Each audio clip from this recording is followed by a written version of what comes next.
So welcome everyone to Realise Resilience. My name's Alistair Gray and I'm joined today by a great friend of mine, someone who I classify as a bit of a guru in my life, Andrew Johnson. Andrew, it's great to have you. Hey Ali, thanks so much for the invite. It's really great to be here.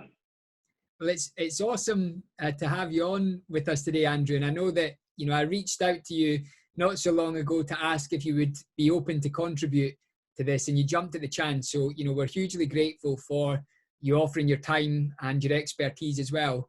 And maybe I can start by just giving a very brief intro to who Andrew is, for those of you that don't know him. Andrew is a meditation coach and therapist. He's a world-renowned meditation guide. I first discovered Andrew's work through one of his incredible apps, one of many, called Relax. And Andrew has now had over 12 million downloads in the Apple Store.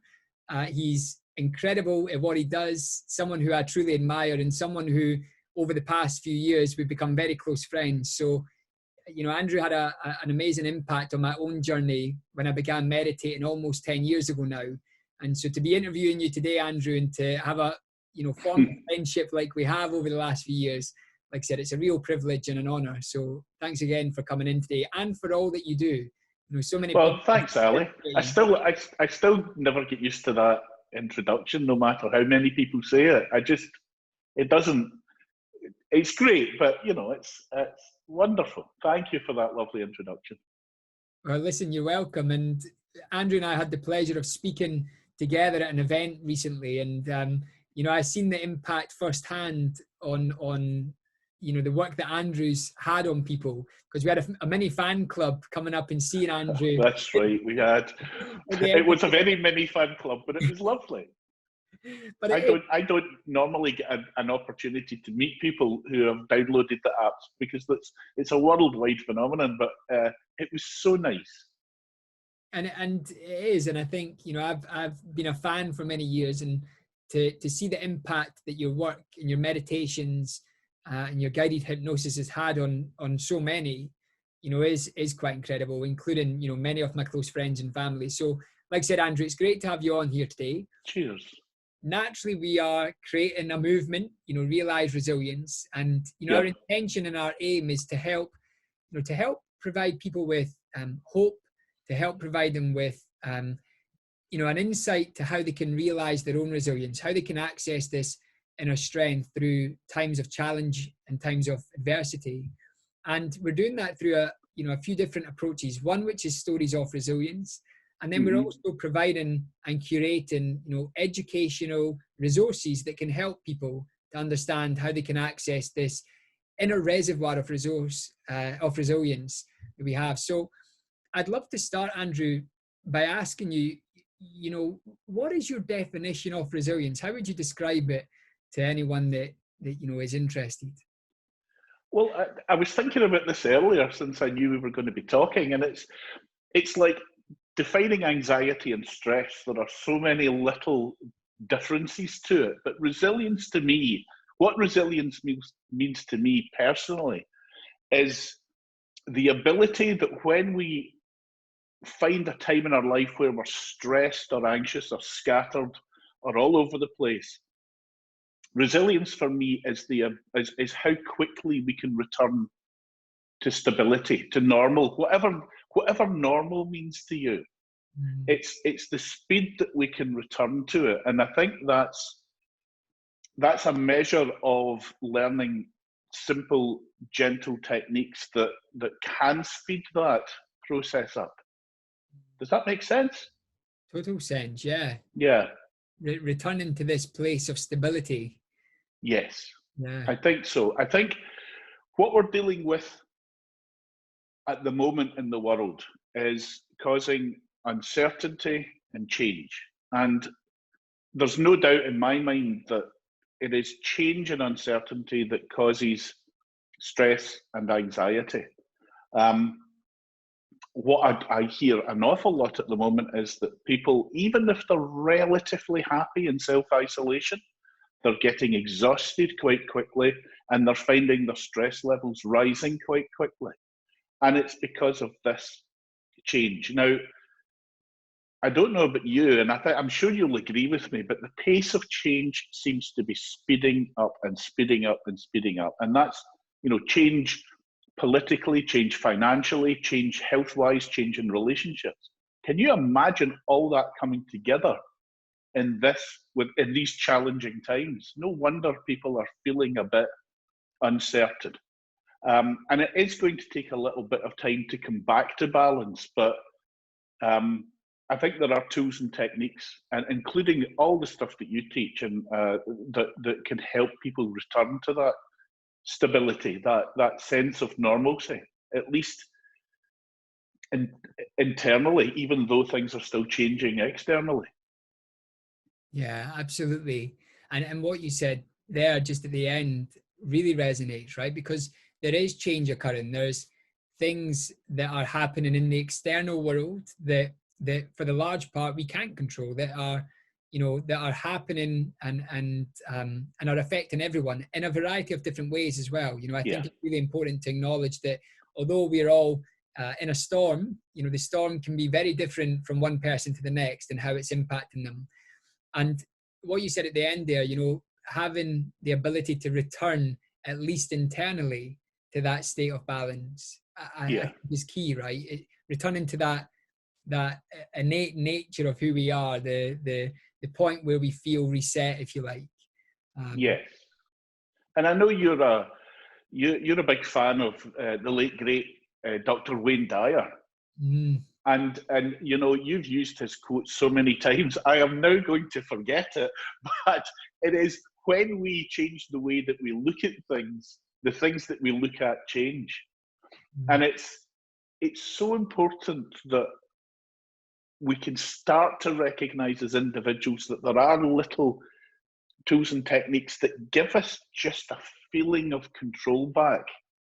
Just control over our breathing or our nervous system, or breathing over the levels of adrenaline we have. Because what's happening is that quite naturally, an awful lot of people in this situation are looking for news, looking to find out what's happening in the world. But the more that we see it, the more it's affecting us.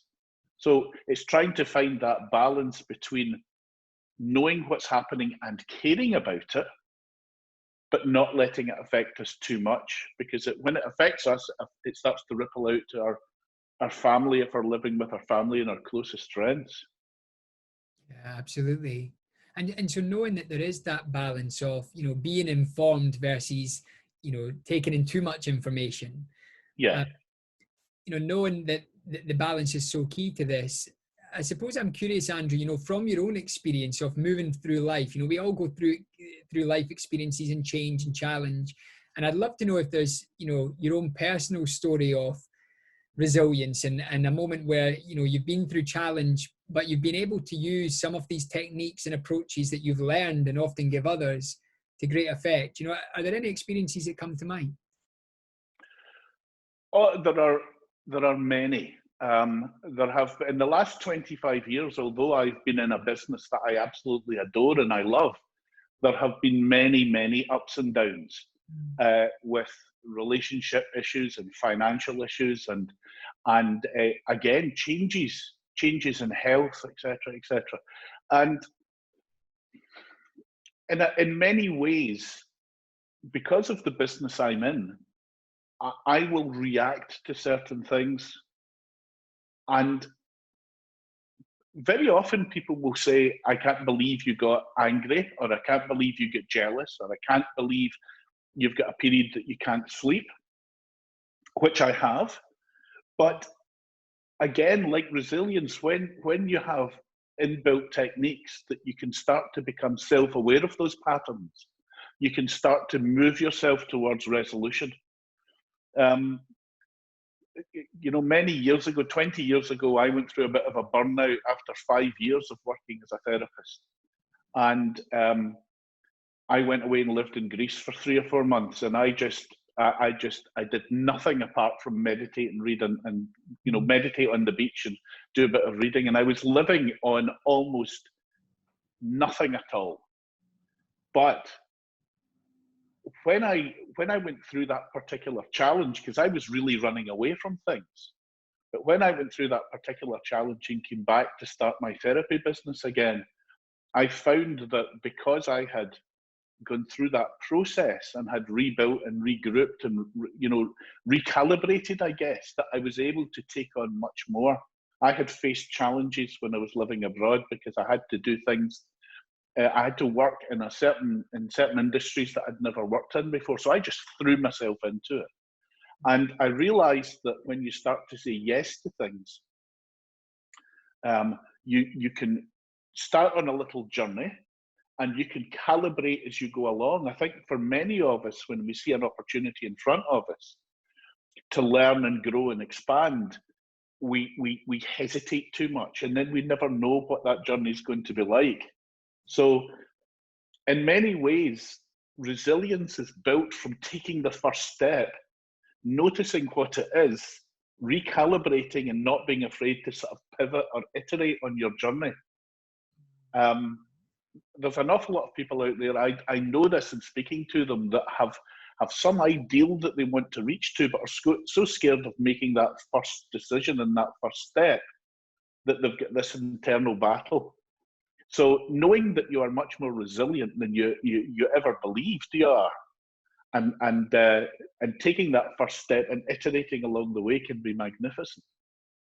Yeah, and it's amazing because you've said a few things that really jump out, Andrew. The first one was talking about, you know, how awareness, and you use the word notice quite a lot. You know, awareness and noticing are you know, I would say the foundation, right, to being able to reset in a moment, to find that balance that you talked about earlier.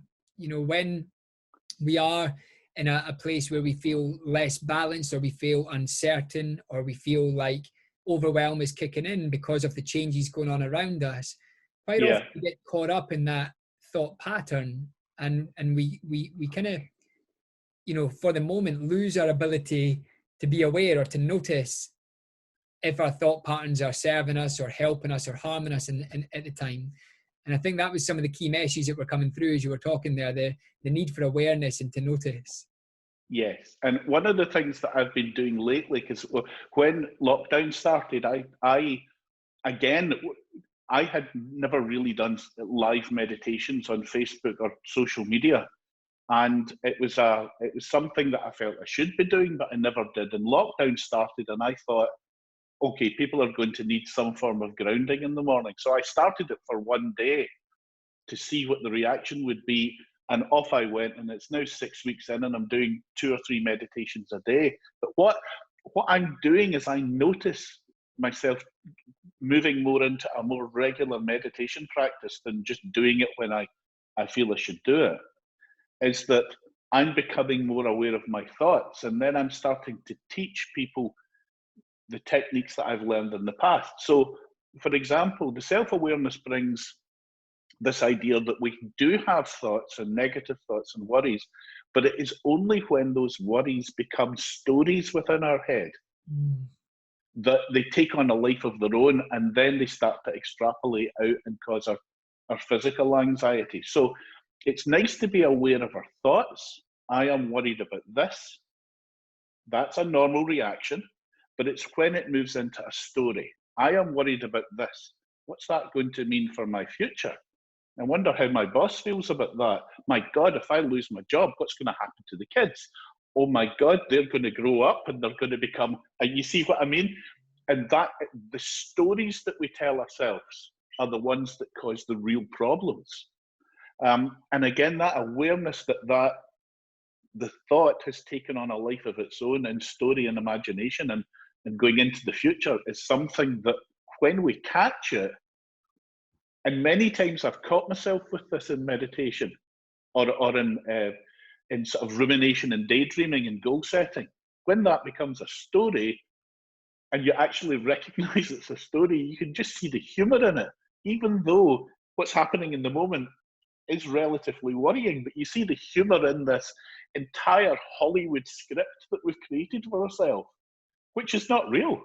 It never has been real. It's our fears and imaginations. Yeah, we can slip into catastrophizing, or We can. All of us. Creating a world that doesn't exist. And Yeah. like you said, it has that impact on a physiological level.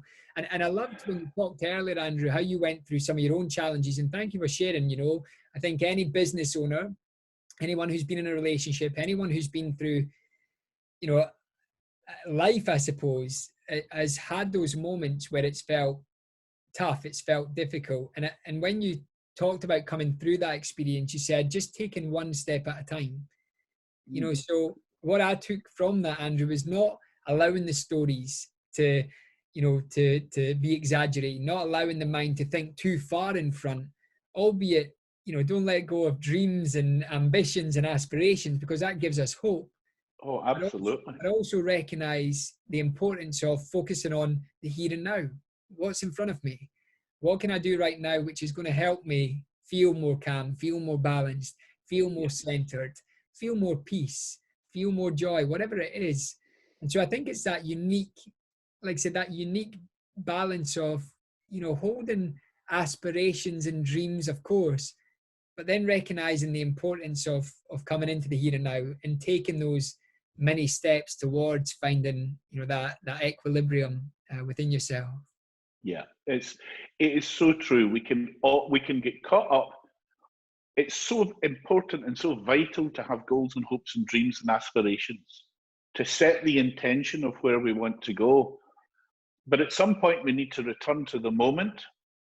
We need to feel how we feel when we think about it, and then we need to take action in the moment. And remaining in the moment is the point of power. That's the point of creation, where you're on the leading edge of creation. And as soon as you set the goal and you feel it and you understand it, and then you stop the how, you stop worrying about the how, which is this bit, and come back to the moment, things just start opening up in front of you, and you realize that when you take that first step in the moment, things start to open up in front of you and confirm, hopefully, that this is the right path for you to be taking. And that's an amazing state to get into. It's happened to me 3 or 4 times in major ways over the last 30 or 40 years, and it's an amazing way to be when you can do that. I think the problem with us is that we look at this and we try to come back and create it ourselves. We try to force it, but in actual fact, we should be in the flow, and the path of least resistance, rather. Yeah, allowing the flow. And I suppose, you know, a couple of things come to mind around, you know, trusting in that process as well. And you know, we've talked about hope a few times. It's shown up, and I know that for many at this time, you know, there is a lot of darkness and uncertainty, and you know, the mind may be taking people to places that don't feel, you know, quite as comfortable, that can have a darkness around them. How do you find hope and trust that things will be okay? You know, where does that come into this equation? How do we find that within ourselves, from your own experience, of course? Well, there was a wonderful story that I read in a book, and I hope I can do it justice, but it's meant so much for me. And I've told this story so many times, and I still don't remember what book it was. But we need to try. Sorry? We'll need to try and find it. I'll need to try and find it. Maybe someone listening can remind me. But it's about someone who's going through panic and stress and anxiety, and he's reaching out to a higher power. I'm scattered, I'm anxious, I'm panicky. And a voice comes down and says, "My son, what do you need?" And he says, "Well, I need money, and I need certainty, and I need, you know, to know what's going to happen, and I need this and I need that. Help me." And the voice comes down again and says, "What do you need?" And he says, "Well, I've told you what I need. I need certainty, and I need food coming, and I need to know when my next money's coming from, and blah, blah, blah." And this goes on a little while, and then eventually the voice says, "No, my son, what do you need now? Right now." And of course, that breaks the bubble of the thought. And there's the realization that you're in the moment. And in the moment, you realize that you don't need anything, that you have everything you possibly need in this moment. Now, that might sound like looking at life through rose-tinted spectacles. But what happens is that when you bring yourself back to the moment and you realize that in this glorious point of power moment, you then lose the worries. And when you lose the worries and you relax, you get back in touch with the resources that are in there. That to me is a perfect illustration of resilience, where you can bring yourself back from a possible negative future back into the moment, lose the worries, which we can't do anything about anyway, get into a relaxed state or a meditative state or a mindful state, and then you get access to those beautiful parts of you that go, hey, have you thought about this? And that little inner voice that gives you the little push towards something. Then you start to realize you've got more power than you thought. And that's a lovely thing. But it's, again, it brings us to this, back to this process of self-awareness. We've got to be aware of the stories we're telling ourselves. We've got to be able to catch it. Yeah, absolutely. And that sometimes is difficult. And I love the fact that, what you talked about there, Andrew, was essentially, the mind can get so caught up on the resources that it needs that we lose sight of how to access that resourcefulness, which is found in the moment, right? And that is the beautiful thing about us as human beings is how resilient we are, how creative we are, how adaptable we are. We really are quite incredible when we allow the personal thinking mind to settle and we can access all of those things. And that resourcefulness, which I've named it that, but I hope that resonates with the story that you were telling, that then allows us to think differently. It may be, who can help me right now? Who can I reach out that can help me in this moment? What technique could I use? Whether it's a breath work, as I talked to Stuart Sandeman about, whether it's meditation, whether it's reading, whether it's painting, creativity, drawing. But all of a sudden you have access to this resourcefulness, which then opens up opportunity. And I think as I was listening to that, the realization I had was that's where hope comes from. It's recognizing that sometimes we become so linear, so black and white in our thinking when we're in a state of panic or overwhelm or stress, that we can't see, the micro choices or the many options that could be available. And all of a sudden it can become like you feel kind of stuck, that you feel prevented from moving forward because the options are limited. And so I love that concept, coming into ourselves and accessing that resourcefulness. Well, I also love just what you said there about reaching out to people. Now, I am aware, like everyone is aware of the problems that are happening in the world at the moment. I'm aware of that completely. There's a lot of people in a lot of trouble, and there's a lot of stress and anxiety. But on the other hand, this adversity has put people together in different ways. They form different unions and different masterminds and different groups. And what I see from working and talking to people in the tech scene in Edinburgh and further afield rather, is that projects that may have taken 6 months previously are now being done in 2 weeks. If it's got something to do with the help for getting the NHS some help or delivering resources to people that need it. It's quite incredible what's happening. There are some really positive things happening that are coming out of this. And that's because people are putting their people. I think what happens in normal everyday life is we're continually bombarded with information, and we get into a sort of routine, into a numbness, into a complacency. And now all of us have had, I don't know what the Buddha would say. He'd probably say we've had a good spiritual kick up the arse. We've been woken up to something, to say there's something bigger going on here, and I see a much greater sense of community, even though we are further apart than we have been for years, decades, centuries. We're all living separate lives these days.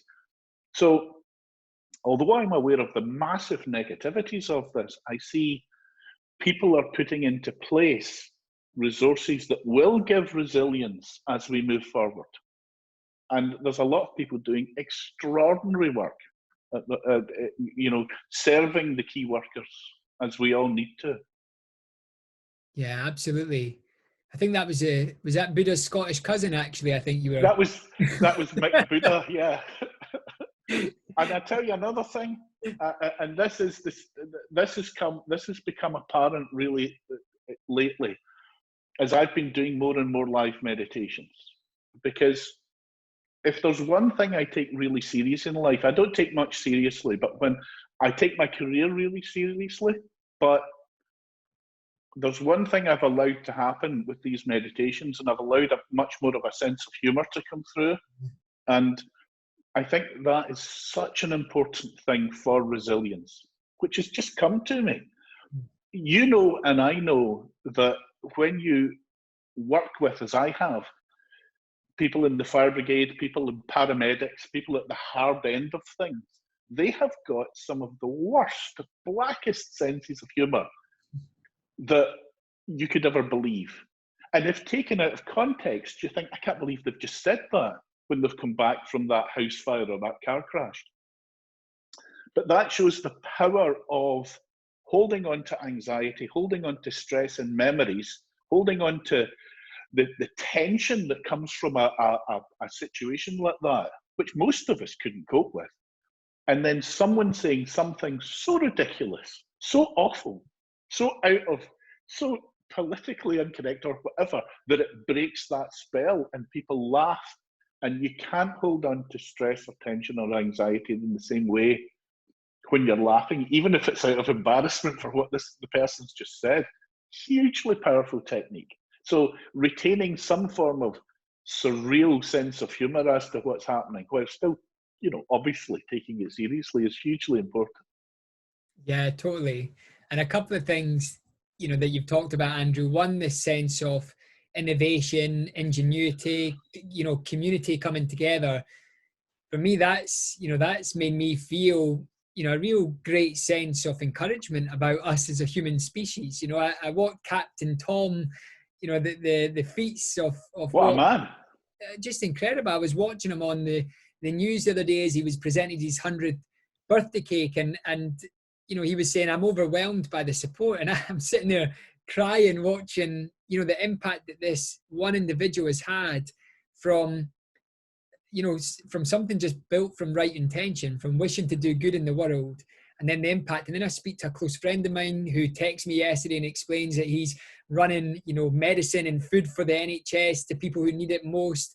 And awesome. And I'm thinking, wow, there are some amazing things coming together. Like you said, things that would usually take 6 months, taking 2 weeks. This is a great example what we're all contributing towards just now.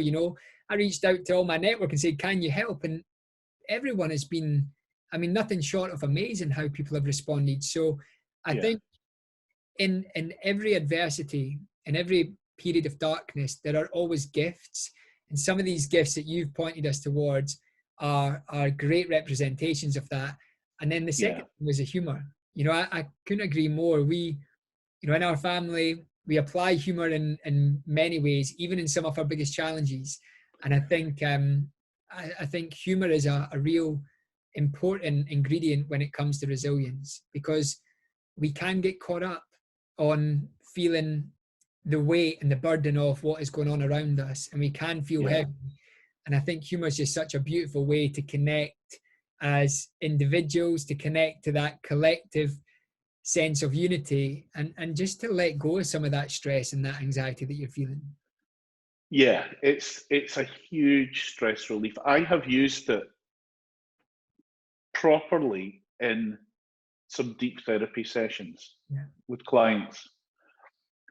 When the time is right, that a strategic word or two, or what's called a reframing or a pattern breaker, where they're getting caught up in something, and then a word or two that just illuminates the ridiculousness of how all our minds play these stories can just pop something. And I would never do that if I had a thought that it would be insulting to the client. And it's so powerful when it's used correctly. I don't do it all the time, but occasionally. Absolutely. I'm smiling because I had this conversation with a client the other day about how I all a lot of the time now laugh at my own ridiculousness when I'm being, Yes. when I'm being triggered. My wife, Yes. Maria, will talk about this. I can now laugh at myself based on an old behavior showing up, or an old belief system, or an old thought pattern, and I take great joy in laughing at myself in a moment, and it releases all of the tension that could be experienced in that moment, especially with a loved one or with a friend. So I think humor in that way is very effective when working with others, but also on ourselves. When we can stop and say, okay, it's just my thoughts. I'm just Yes. triggered. I'm okay. Yeah. You're okay. This is okay. And I think most of us, so you shared the story before we started recording of feeling a certain way in a really important interview you were doing, feeling a certain way. But what we feel, a lot of the time, it isn't reflected in what people see. So we're feeling it and worrying about, why do I feel like this? And it's not showing to anyone. And when we realize that, you think, why am I doing this? Why am I holding this worry when we could just do it, get on with it? Because we're all human beings. And I think that the story you told, what was his name, Captain Tom? Yeah. Yeah, I mean, the reason that I believe the reason that wonderful gentleman raised all that money is because folks saw the humanity, and individuals started sharing it.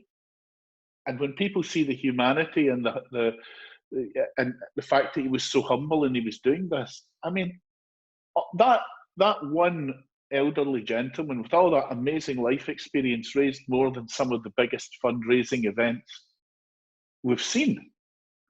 Yeah. Simply because people just saw the humanity. They saw the light in him and thought this was a beautiful thing to do.